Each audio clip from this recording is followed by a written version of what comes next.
go. Let's get this all adjusted here. There we go. Haven't done this in a while.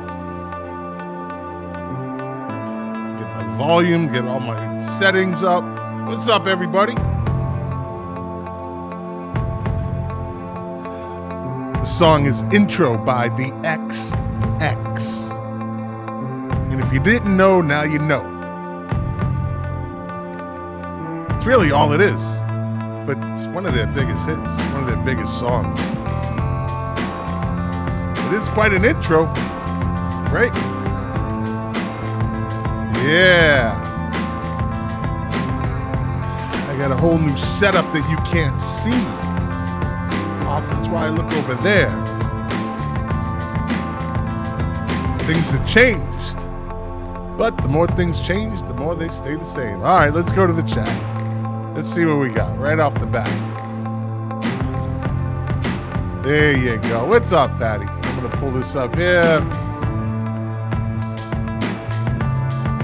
Yeah, what's going on? I'm back. New summer schedule. I got to be on a summer schedule. All right, let me set the settings here. Let's do the background. Let's get it a little darker. Okay, I guess that works. All right, that works. I can lighten it up a little. Yeah. I think so. All right. Yeah, so got kind of a new summer schedule. I'm going to be doing every other week. Although summer began a little while ago. You know how I am. You know how this goes. Yeah, as usual, I don't even know why I have to say this anymore. No Jack tonight, but it's just become so much a part of this intro that it's just something I have to say. It just doesn't matter anymore. So, of course, without Jack, I could talk to myself, but that never leads down into anything good. They always say it's not a problem if you talk to yourself. The problem is if you answer yourself. Then you got a problem. Prove me wrong. Although I'm sure we've all done it at one point in time or another. So, yeah, you know how this goes. This is what we do. This is what I do. I have some articles that I saw the headline to, and you're going to get a first-hand response because I don't read these. I just look at the headlines, and I read the article. Sometimes I don't bother because these articles are written sometimes so horribly. You got these, they're not even writers. They're not even journalists. It's like they just go to AI and say, write me an article, and it gets through. I could go down that whole rabbit hole about today's journalists, but nah, not going to bother. Let me check this out. Let me see. How do I make this thing a little smaller? Can I close this up? Oh, here we go. I think I can.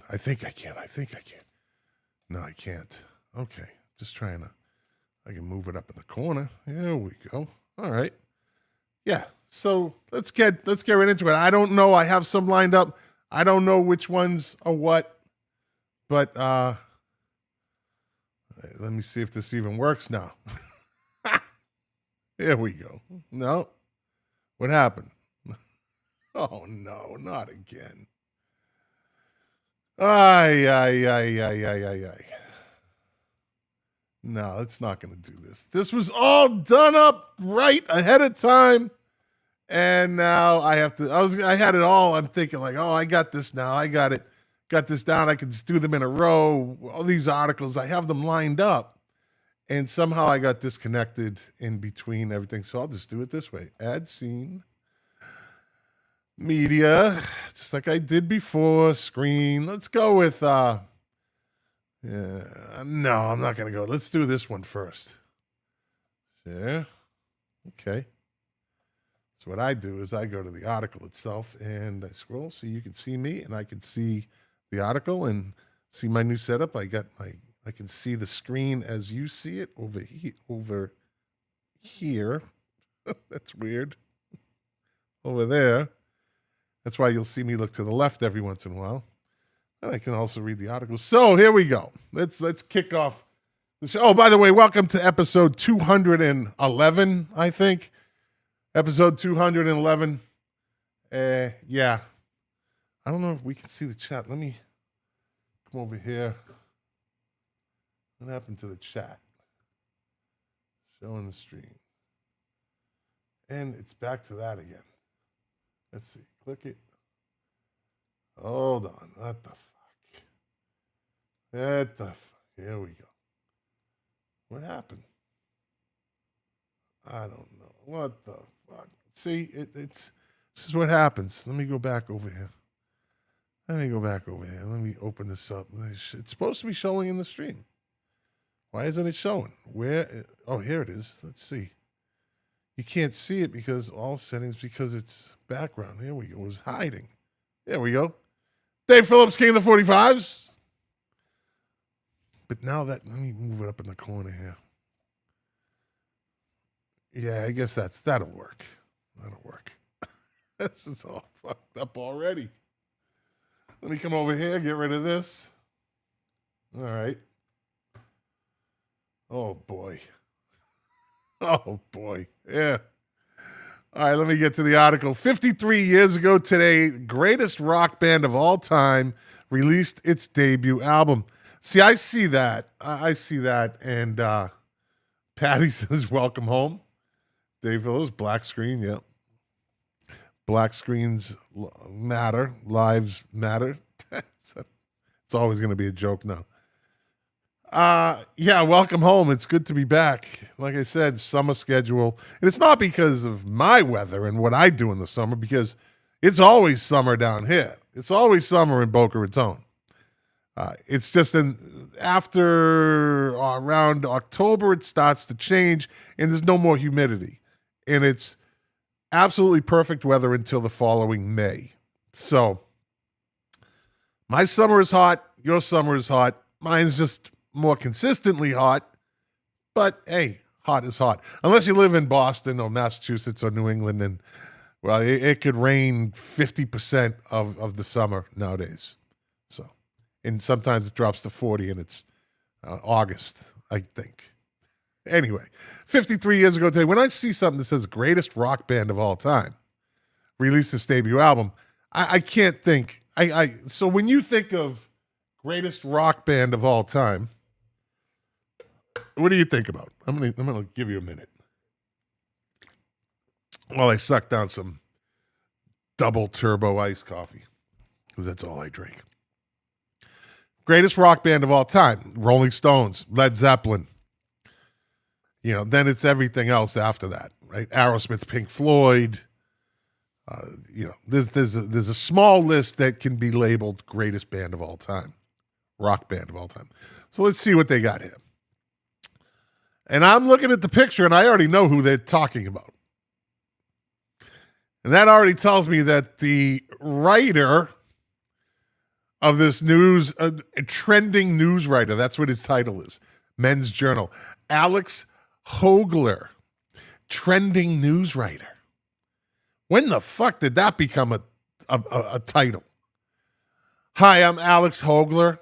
I'm the trending news writer for Men's Journal. It's not really known for its music knowledge, but what are you going to do? Dave Phillips, King of the 45, says that would be 1973. Okay, yep. On this day, 53 years ago, the, quote, greatest rock band of all time released their debut album and changed the music landscape forever. And Alex Hogler looks like he's about 27. So what the fuck does he know? The fuck does he know about greatest rock band of all time? Other than what maybe AI tells him. July 13th, so we're a little off, is a significant date in music history. 41 years ago today, the legendary Live Aid concert was held at London's Wembley Stadium and Philadelphia's John F. Kennedy Stadium. 70 years ago today, a 20-year-old phenom named Elvis Presley released 2 future hit songs, Don't Be Cruel and Hound Dog, just 11 days after recording both tracks in New York City. On July 13th, 1973, rock music experienced another historic moment when Queen released its first album. Queen is in no way the greatest rock band ever. I will fucking say this till I can't talk anymore. Every Queen album, if you can name more than two songs off of those albums, and you're not a Queen maniac, right? But every album that Queen ever released had 1, maybe 2 songs for the radio. And the rest of it was fucking just fodder. It's forgotten. Those albums were bought because of those particular songs. Night at the Opera, Day at the Races, all those movies. All those, they were actually named after movies. Marx Brothers movies, as a matter of fact. You can't name more than 2 songs off of every album because they weren't the greatest band in the world. If I tell you to name 2 songs off of Sticky Fingers by the Rolling Stones, you're going to give me 4 or 5. Or Led Zeppelin's debut album, you're going to give me 4 or 5. Queen, you might be able to give me 2 songs off of each album that made it to the radio and were popular. So no, Queen was overrated. Queen had Freddie Mercury, who was a great frontman. They were great musicians who were good for their time in the 70s, but they did not age well. Queen, to me, did not age well. They are not even considered close to the greatest rock band in the world. They have no right to be labeled that unless there's somebody that's trying to be cool and trendy, like this fucking moron writer, who thinks it's cool to say Queen is the greatest rock band of all time. Evidently, this kid has never listened to Led Zeppelin 1 or Sticky Fingers or, let's just say, The Wall or any Pink Floyd album after Syd Barrett, per se, right? I mean, this guy's never listened to any of that. So this already set me off. And I always say this. I don't know why I do this to myself. It's fucking... Let me see. What does Dave Phillips say? No band that I know from that era comes close. Oh, to the greatest band, rock band. You're right. Dave Phillips, let me see, from 1973. Oh, there he is. Light Fingers, Perry Dedovich, the AI. He could have said great rock band, but greatest of all time is silly. Exactly. Steve Stevens, you shared... Let me see. Your shared screen is quite blurry. My shared screen is it's blurry? Is my screen blurry? What's going on? Let me look at my phone. Hold on. I don't like that. Let me see. Let me go to my homepage. Let's see. I'm live. Looks good to me. Let me look at my phone. Hold on. That's me talking. I don't like that. I don't like it either. Let me go to my homepage. I just went to my homepage. Let's see. I'm looking. Live. I don't see it. Is it blurry? It's not blurry. Let me look at my phone. Hold on. Am I losing my mind? I don't like it either. Let me go to my homepage. I just went to my homepage. Your shared screen is quite blurry. Let's see. Steve Stevens, anybody else? I'm looking at my screen. Let me show you. Blurry? Let me look at my phone. Hold on. Am I losing my mind? You can't see it on my camera, but I just went to your shared screen. Now I'm all messed up. Steve Stevens, anybody else? I'm looking at my screen. What is going on here? Stop! Stop! Jesus, that just fucked me up. That just fucked me. I did that and I fucked myself up, and I knew I was doing it. Oh boy, I have been away a little bit. I need more coffee. I don't see it. Now I'm all fucked up. I can't even get back to the article because I'm a nut when it comes to this stuff. Like, everything's got to be right. Blurry. What the fuck? Mark Shannon says blurry. Oh, just kidding, JK. Don't do this to me. It's blurry because it's small. What are you doing to me here? What? It's always the same. It's always the same. It's nothing blurry. Maybe because I have the comments. But so what do you want me to do? What do you want me to do here? Let me pull it down. Let's do this. I don't know. Size. Whoa, whoa, whoa, whoa, whoa. There we go. Whoa. I don't know how I'm doing that. Radius. Oh, no, I don't want to do that. I'm on the wrong one. Let's see. Let me get over here. Here, let's see. What the fuck? This, if you're listening to this on in your car stereo, it's because fucking Steve Stevens fucked me up. And now I'm all, is it still blurry? Why would blurry hallelujah? Mark Shannon's having a fucking blast with this. But I'm serious, I hate this. I hate when this shit happens. What the fuck? Chats. Size doesn't matter. Jesus, keep going, buddy. Keep going. Maximize what? I don't know what to do here. Like, it's better now. Yes. All right. Fuck, people. What are you doing to me? Hey. Let me see something over here. I think what's blurry? Is the picture blurry or is the comment section blurry? You got to be Pacific. You got to be Pacific about this. It's better now. Patty, so in other words, Patty, you thought it was blurry too. When you expand, it gets better. Well, that's what she said. Oh, that was way too easy. You know what? I lost all my fucking sound effects for some reason. I don't know. Can I get back to reading the words? Oh, the words. The sheds. Oh, yeah. Now Mike Hammerman comes in with a bunch of dots. Like, you guys are just having all sorts of fucking fun. I'm going to ignore this for a minute, and I'm going to get back to this fucking stupid article. The album featured 10 tracks, headlined by 3 hits: Keep Yourself Alive, Liar, and 7 Seas of Rye. No! Those were not hits. No. Okay, now Steve Stevens says the shared screen was blurry. The comments are clear. The shared screen is clear now. Sorry for the trouble. Oh, yeah, you're sorry, all right. Oh, you will. You're lucky I love you, buddy. You're lucky I love you. But getting back to this, Keep Yourself Alive was not a hit. Liar. In a short instrumental version of 7 Seas of Rye. What? This fucking dude. This was definitely written by AI. Anchored by Freddie Mercury's excellent vocal range. Gee, this dude's discovering something. And Brian May's command of the guitar. Now you know this is a fucking rookie when they talk like that. When you know they fucking this was AI written.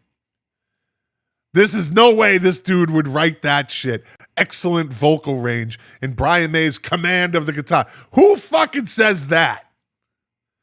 No, nobody that has any type of music fucking sense or knows how to talk about music, like most of the people on this that are listening and watching, ever say, you know, Brian May's command of the guitar was amazing.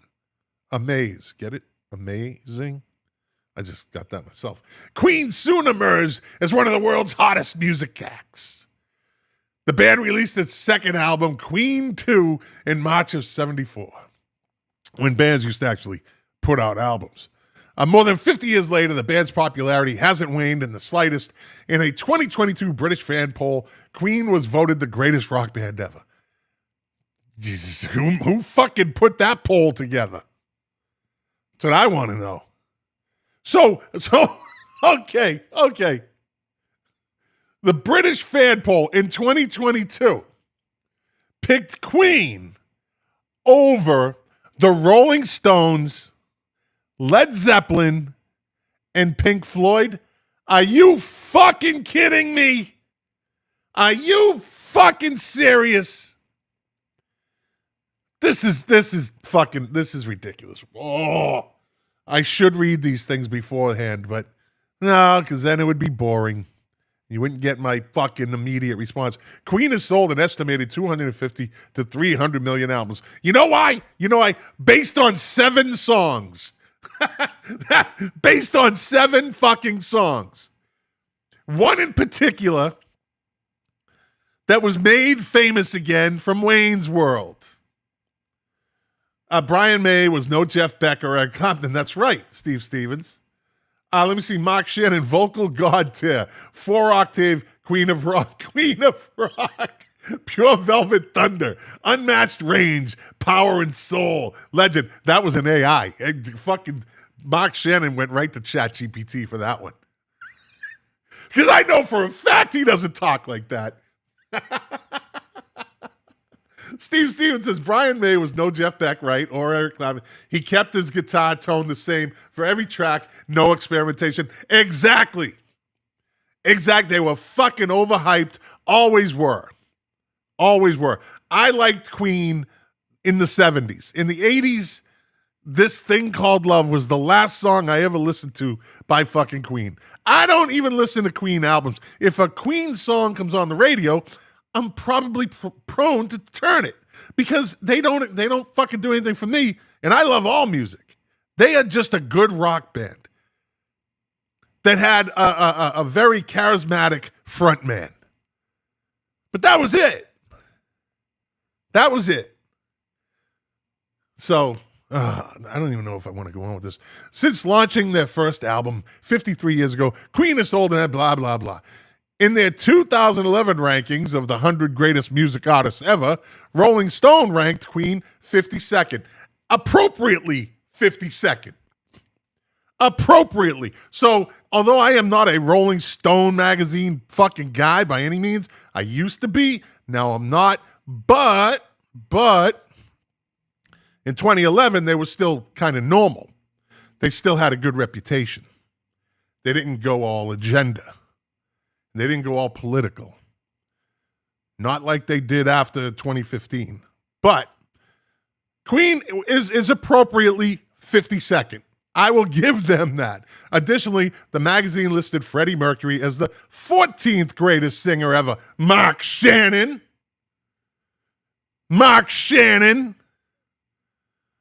Talking, what did you say again? Vocal god tier, 4-octave, Queen of Rock, Pure Velvet Thunder, Unmatched Range, Power and Soul, Legend. Nah. Maybe so, but he's only the 14th greatest singer ever. What the fuck? You fucking people. All right. Do I get rid of that or just go to the next? Let me get rid of this. All right. Let's go back to the screen. Oh. Mark shit, it said grok. That's where he got that. ELO is better than Queen. Fucking ELO is better than Queen. I don't care what you say. There's more talent in Jeff Lynne's fucking left hand than the entire fucking band of Queen. That's all I'm going to say because Jeff Lynne is a fucking genius. Literally a musical genius. And they're not even ever mentioned. Never mentioned. None of it. All right, let's see. All right, let's get back into action. Let me see. Add a scene. Let me calm down. I really shouldn't drink that fucking coffee. But I guess you guys enjoy it, so there we go. Let me go over here. Now, see, I lost the fucking comments again.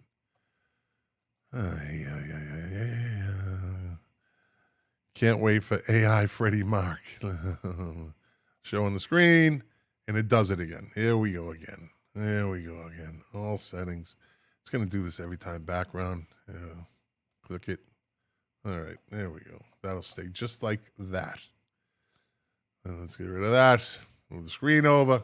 All right, here we go. 48 years ago today, legendary rock band's classic album reached #1 in the U.S. It also peaked at #2 on the UK albums chart. Who are we talking about? On this day, 48 years ago, a prominent rock band's iconic album reached #1 on the Billboard 200 in the United States. Wednesday marks the anniversary of several milestone moments in the music landscape. On July 15th, 1972, Elton John achieved his first #1 album in the United States when Honky Chateau topped at Billboard 200. Another musician, I'll just say music artist, who didn't really have a lot of great songs on any one particular album, but had big fucking songs on those albums. One or two big songs. I don't know if that was a thing back then. Just give us one or two big songs, and people are going to buy it just for that. So, let's see. It was also on this day, 14 years ago, that PSI posted Gangnam Style on YouTube. Who cares? July 15th is also a special anniversary for Mick Jagger and the Rolling Stones. On this day, 48 years ago, the Stones returned to the top of the Billboard 200 with their new album, Some Girls. I cannot, I think everybody watching this, at least watching, I think maybe the youngest one that I would say out of the people I know in the chat is Light Fingers Perry Dedovich. And, I look back, I'm like, fucking, that album came out 48 years ago, but there was some good times with that fucking album. Steve Stevens, Mark Shannon, Mike Hammerman. The list could go on. There was every fucking party I went to had that album playing at one point in time or another. That was a big fucking album. Some Girls peaked at #2 on the UK album charts. Oh, but Queen is the greatest rock band ever. For the week of June 24th through the 30th, trailing only Saturday Night Fever. And I've said this before about the Saturday Night Fever soundtrack. People forget, if they even had the album, which evidently everybody did, people forget that was a 2-record set. That was a double album, Saturday Night Fever. And there were 5 songs off that album, and I think 3 of them were from the Bee Gees that made that album what it was. Because the second album in the 2-record set has just regular disco, like nothing spectacular disco. But there's 5 songs off that album that made that album what it was, a 2-record set. So another overrated album. But it was a cultural moment, and so it became what it was. And good for them. And good for John Travolta for taking back cut. Instead of getting paid up front, he took a cut of the soundtrack in his contract. Smart fucking move, because he made more money from the soundtrack album than he did ever from the movie. So whoever his agent was, fucking smart. The Rolling Stones completed recordings of Some Girls at Pathé Marconi Studios in Paris, France on March 2nd, 1978. The album was released on June 9th, featuring hit songs including Miss You, Beast of Burden, Faraway Eyes, Respectable. That is an album. That is, Some Girls is an album that I consider a perfect album. And a perfect album to me is you don't skip one song. Now remember, I was just spinning some vinyl the other day. I played both, first 2 Oasis albums, which are both 2-record sets. Then I got into Steely Dan, Royal Scam, which is a very underrated album to begin with. Let me move this up a little. There we go. And I'll tell you what, you forget if you haven't played an album in a long time that not every song on an album is good. And you have 2 choices. You either just listen to it all the way through and put up with the mid-level songs, or you got to get up, go over, pick up the needle, move it over, and drop it. A lot of people forget that. They're like, oh, I got a turntable, and then as soon as you put it on the turntable, you realize I have been fucking spoiled for the last 25 years with fucking MP3 players.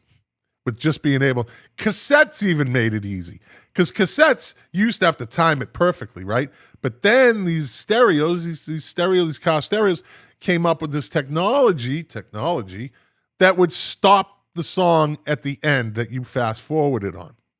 So we got used to all of that.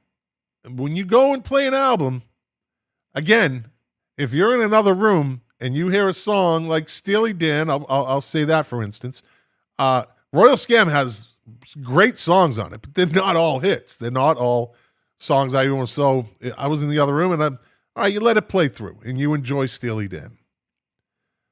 But it's not that easy if you're really into it. You have to, that's why growing up, sitting in the beanbag chair, right in front of the stereo, with the fucking album in your hand, the album cover, and you're studying everything, and you didn't like a song, you just kind of get up, lean forward, right across, then, yeah, next song. So, all right, I digress. Steve, Faraway Eyes is a masterpiece. There's actually a story behind Faraway Eyes about a blind girl that got Keith Richards out of a lot of trouble in Canada.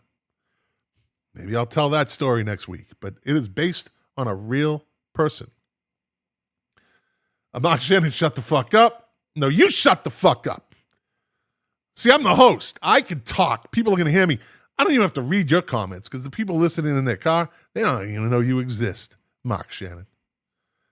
Steve Stevens, a bunch of blokes from Liverpool doing a country and western satire to perfection. Yes. Yes. Now, what's the other song? Dead Roses, Dead Flowers. That's kind of a country song, right? Mark Shannon, I'm young, staying alive. Yeah, you certainly are. Keep staying, buddy. Keep staying. All of you. In their updated 2023 rankings of the 500 greatest music albums ever, Rolling Stones placed Some Girls at number 468. Ooh. All right. The highest ranked album by the Stones on the list is Exile on Main Street. Took the number 14 spot. That's hard to argue with. That's hard to argue. See, this wasn't a bad article. This wasn't, and it was by the same guy, the trending news writer, Alex Hogler, for Men's Journal. Yeah, okay, let's get back to the comments. Let me get back over here. All right, I'm back. Let me see. It does not have to be a hit for me to like it. Radio play degrades a great song, and that's true, Steve Stevens. Bill Aldrich, my man. What's up, buddy? Says you go, Scotty. That's right. That's right. Steve Stevens has a great point. Doesn't have to be a hit. So that's why I say albums like Some Girls and albums like The Waterboys, This Is the Sea, or Sinead O'Connor's debut album, The Lion and the Cobra, or The Pretenders' debut album, or The Doors' debut album. They're perfect albums because every song is good. Every song on there is not one skip over on any of those albums that I mentioned. None. So that's the problem with a lot of that's very few. That is the exception to the rule. But the Rolling Stones, for the most part, which is why they're the greatest rock band ever, if they put out an album with 12 songs on it, you're prone to listen. I'm fucking, the coffee's coming up on me. I'm like, you're prone to listen to at least 8 out of the 12. And then, so if that's the case, then you just put up with it. Mark Shannon, One is the Loneliest Number. My sister Diana Elizabeth, one tempo over and over. Pick up the needle and move over and over. Yeah. Yep. That's what we used to do, man. That's what we used to do. All right, let me see. What else do we got? Let me get rid of this. See, I had this all lined up. I don't know. Okay, add a scene. What time is how I'm already 35 in. All right. All right, let's see what this one is. Now I got to go back over. Every time I do this, it didn't do this before. Oh, I got the wrong mouse too. Didn't do this before. There we go. And I do this for you people because you like to see your comments so you can bother me. I know you. I know why you do what you do. There we go. Move it up. Size. There we go. Let's keep. So you can really read your comments, Mark Shannon. Love the Doors, all their songs. Say, I wouldn't say all their songs. I mean, you would. Okay. And I'm not going to argue with you. That's, but I don't know about all their songs. There's some albums. Maybe 75% of the songs. And I love the Doors. Do not get me wrong. I am a huge Doors fan. I still think they're very underrated. They're popular and they're famous, but I think in the big picture, they're a little underrated. I wouldn't know about all their songs, though. All right. Well, that's your thing. Steve Stevens says, my example would be Black Sabbath, Paranoid. If I hear that one more time, I will be very angry. Very angry indeed. I will be very angry indeed. There you go. You know what? Hold on one second. I'm going to go dark for a second. Hold on. I'm going dark.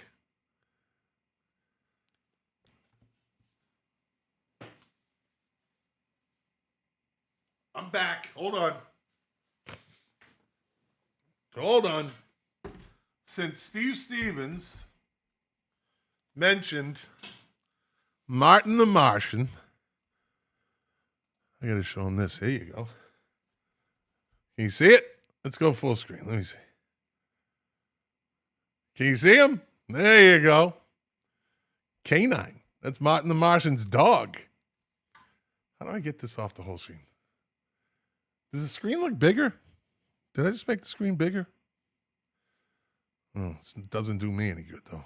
So, no, it'll stay that way. Yeah. Canine. See? Let me see. There he is. I got it all, buddy. I got them all. This thing, good luck finding one of these, by the way. He's even got the shoes. He's got the tennis shoes. You can't find these. I got this in the Warner Brothers store, and they closed down fucking 20 years ago. You can't get those anymore. But I like it's my boy. That's my boy. All right, where was I? All right, I'm back on that. That's there. All right, 1980 classic voted the greatest guitar solo of all time. See, here we go. Matthew Thomas, another trending news writer. The voting result elevated one unforgettable performance above decades of iconic guitar solos. Steve Stevens, where was the kaboom? There has to be an earth-shattering kaboom. That's great. Here we go. April. What's up, April? When people talk about the best guitar players of all time, names like, of course, Jimi Hendrix, Jimmy Page, Eddie Van Halen, B.B. King, Brian May, and Eric Clapton. See, there's that Brian May thing again. Often come up. But another monster of rock history, David Gilmour, surpassed them all in a fascinating vote. His iconic playing in Pink Floyd's Comfortably Numb was named greatest guitar solo of all time by guitarists. Now I'm with him. Now I'm on board with this dude, okay? Matthew Thomas is trending news writer. Matthew Thomas is definitely onto something with this because that is an unbelievable guitar solo. Now, recently, as of within, I think, probably the last 10 years, this thing happened when Prince does While My Guitar Gently Weeps at the Rock and Roll Hall of Fame and that whole thing for George Harrison. That at that time, and it still is considered the greatest guitar solo of all time, but it's not in the context of an album.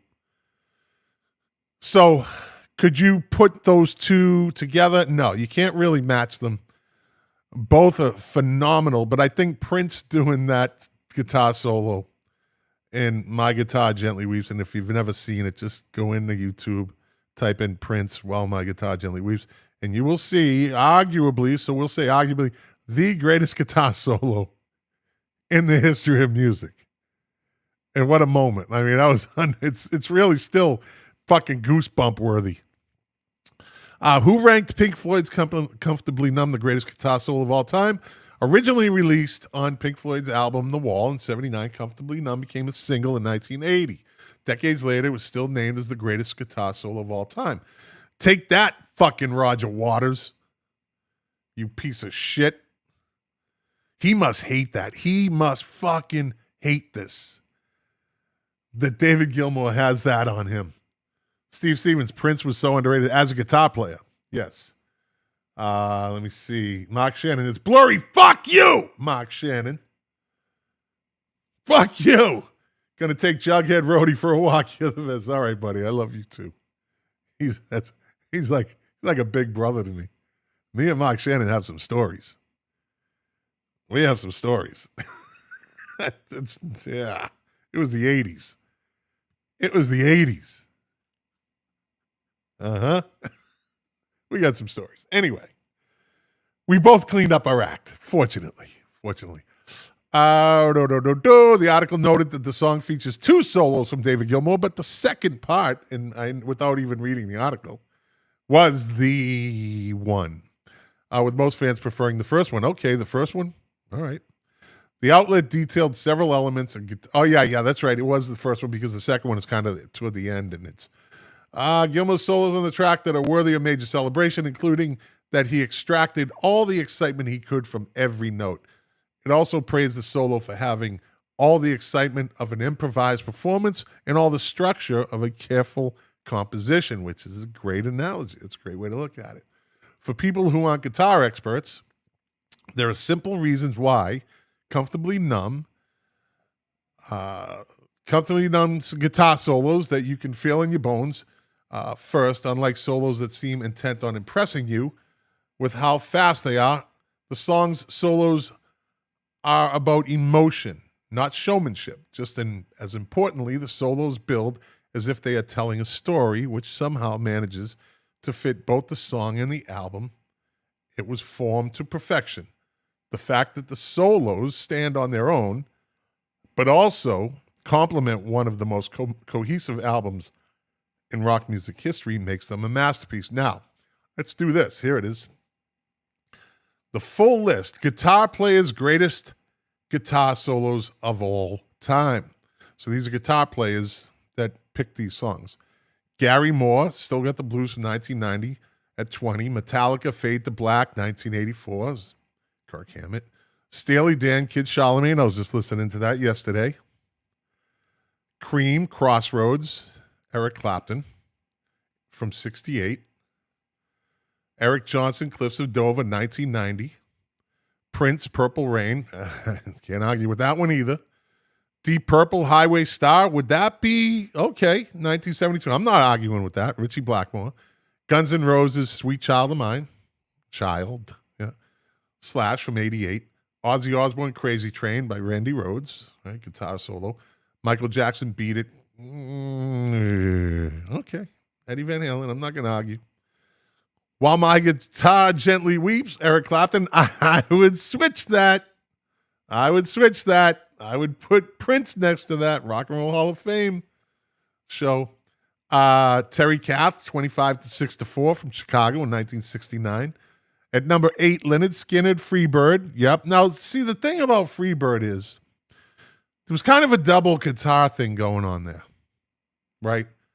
Alan Collins, primary, but there's a double guitar thing going on with Freebird. But the primary guitarist was Alan Collins, so later of the Rosington Collins Band, right? Number 7, Dire Straits, Sultans of Swing. Okay. Very low-key guitar solo. A guitar solo nonetheless. All Along the Watchtower, Jimi Hendrix, 68. Yep. Number 5, Hotel California. That's another, so that's a double one. Don Felder and Joe Walsh. Is that a guitar solo? I don't think that's a solo. You got 2 people in there. That needs to get tossed. I don't know why they would put that in there. That's not a solo. Would you agree with me? Right? Yeah, that's not a solo. When they put it in number 5, idiots. Number 4, Bohemian Rhapsody, Brian May. Okay, that's the song that sold them out of those 250 million albums. That's the song that sold 150 million albums. I think that's a big reason. Led Zeppelin, Stairway to Heaven, Jimmy Page. Can't argue. Van Halen, Eruption, Eddie Van Halen from 78. And at number 1, Pink Floyd, Comfortably Numb. 79, David Gilmour. What's time am I at? All right, I think I got time for one more. Here we go. I'm back. Let me see. I love Rhodey and Mark. Yeah. That's okay. They're okay. I'm talking to Steve Stevens. I'm having a private conversation with them on a live, podcast. Anyway. All right, let's get rid of that. Let's just go over here. Let's add a scene here. Media. Let's kill this last article. And I got to go back and do what I did before and put the fucking article up there. Share. And go back over here. Chat. Put it on. This wasn't like this before. People fucking messing with me. All right, there we go. Now I got to do all settings. No, it's not going to let me do it. All right. There we go. All settings. Back. I wish I could just set this to be normal. There we go. All right. Put it up there. Santana. Woodstock. I'm not a big Santana guy, so I can't really agree with you. Oh, Todd. Big Head Todd, the Wet Sprockets here with 13 minutes left. And I had sent him actually a text message. So you can listen to the replay on your way to work tomorrow. Big Head Todd. Light Fingers, Perry Dedovich, the AI. I would pull Prince, Purple Rain off that list, but that's just me. Sounds like things are going just great. Big Head Todd. Well, they were, and well, they weren't really. No. I'm not gonna lie, they weren't. There was a little bit of an issue at the beginning. Steve Stevens fucked me up. You'll hear it on the replay. He had me all upside down. All right, let's go with this. Let's see what we got. 52 years ago today, a 1974 track voted one of the worst songs of all time, hit number 1.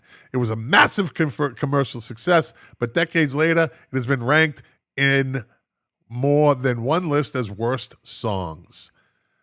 A strange 1974 song from a pop group became a massive commercial success and topped the charts 52 years ago today. Even though it initially connected with listeners, it has since become infamous and has been voted as one of the worst songs of all time.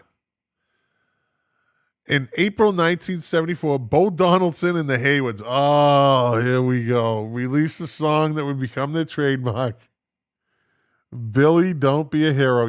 I would usually play this song, like, just so people can. I'm not going to do that. I'm not going to do it. There was this thing, and the people watching, again, maybe with the exception of, all right, Steve Stevens, talk to you soon, my friend. He's signing off. Other than the exception of maybe Big Head Todd and Light Fingers, Perry Dedovich, the AI, there was this thing in the 70s at a certain point, like for a 2-year run, where they were big on these story songs, like The Night Chicago Died, Billy Don't Be a Hero, what was it? The Night the Lights Went Out in Georgia, Ode to Billy Joe, there was some other song, fucking the horse, Shannon is gonna, Wildfire, fucking Wildfire. She ran calling Wildfire. Like, these songs that told stories were like a big deal. Like, it was the thing, Convoy, even the song Convoy. They told a story. And it was just the rage. Everybody's listening. They were on the Casey Kasem's American Top 40 every week. It became, and then all of a sudden that shit died, and you look back all these years later and you're like, that was garbage. That was total fucking garbage. which they are. I don't think anybody goes back and listens to them. Beyond its run, let me see. So after climbing the charts, the track finally hit number one on June 15th, 1974, and it stayed on the top of the total for a total of 2 weeks. Beyond its run at the top, Billy Don't Be a Hero became so popular, it was considered one of the top songs of the 70s. We'll say it says the era, but in September 2025, Billboard named it the 6th biggest song of the summer of 74. It was even ranked higher on that list than the legendary song by Elton John, Don't Let the Sun Go Down on Me. I'm not even going to go into this whole thing. Let me see what this says. This could be a rabbit hole. All right. How do I get to this? 1958 to 25, the top 10 tunes of each summer. Okay. Let's see. I'm not even going to read it. I'm just going to go to the list. Is there a list? This is 58. How do you 59? Oh, Jesus. Let's get past all that shit. Let's start at 65. The number one song of the summer was Light My Fire. 67. 68. The number one song of the summer was This Guy's in Love with You, Herb Alpert. That's a great song. 69. Zager and Evans. The summer of 69. The number one song was In the Year 25. 25. Look at that list in 69. I'm going to go 1 through 10. So it's In the Year 2020, 25.